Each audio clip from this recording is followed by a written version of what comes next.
السلام علیکم، welcome back to my channel Urdu کہانی ٹیوب۔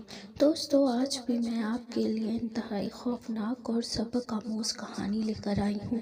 لیکن اپنی کہانی شروع کرنے سے پہلے آپ سب سے گزارش ہے، اگر آپ نے ہمارے چینل کو اب تک سبسکرائب نہیں کیا تو پلیز سبسکرائب کر دیں اور ساتھ میں لگے بیل آئکن کے بٹن کو بھی آن کر دیں تاکہ ہماری ہر نیو آنے والی ویڈیو کی نوٹیفیکیشن آپ کو بر وقت ملتی رہے۔ شکریہ۔ یہ واقعہ میرے ماموں جان، جو اب کافی عرصہ سے امریکہ میں مقیم ہیں، ان کے ساتھ شہر بہاولپور میں پیش آیا۔ ان دنوں یہ 1970 کی بات ہے۔ ان دنوں ماموں جان CA کے امتحان کی تیاری کر رہے تھے۔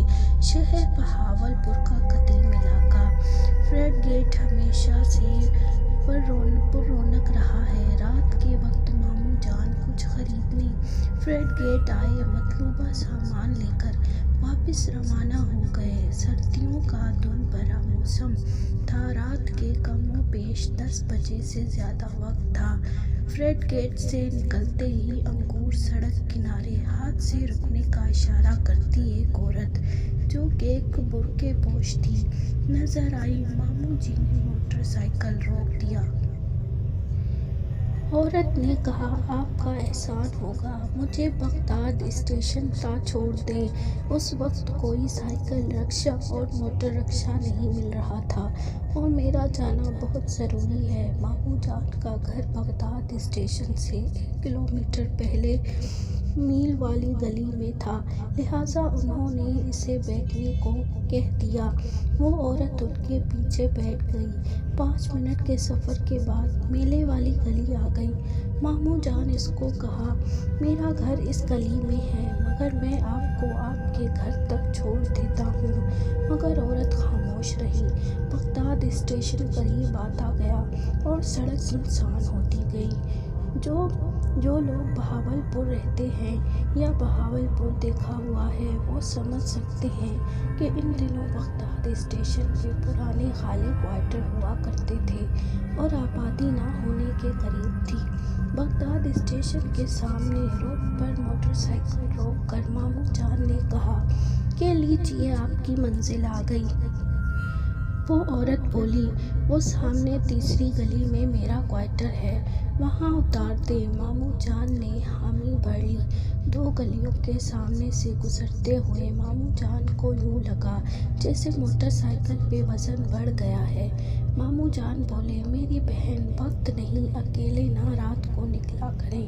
وہ عورت خاموش رہی۔ تیسری گلی میں ایک کوارٹر تھا جو اندھیرے میں ڈوبا ہوا تھا۔ وہ عورت بولی، بس یہاں روک دو۔ عورت نیچے اتر گئی۔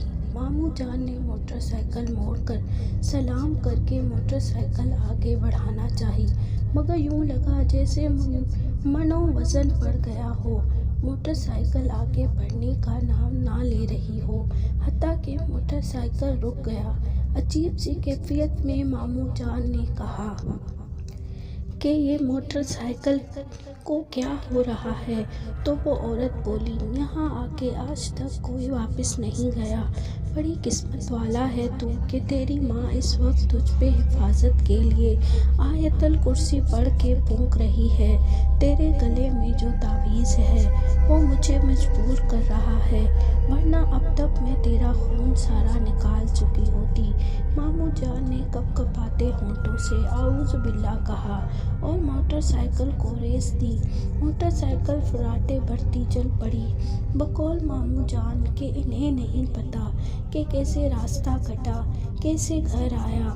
گھر کے آگے زور زور سے دروازہ بجایا کہ سب کی آنکھ کھل گئی۔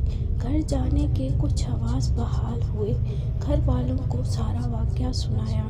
بات سنتے ہی نانی امی جی نے کہا کہ ہاں، کچھ دیر پہلے تمہارا خیال آیا کہ تم ابھی تک گھر نہیں آئے، تو میں نے آیت الکرسی پڑھ کے تمہارا تصور کر کے پھونکی تھی۔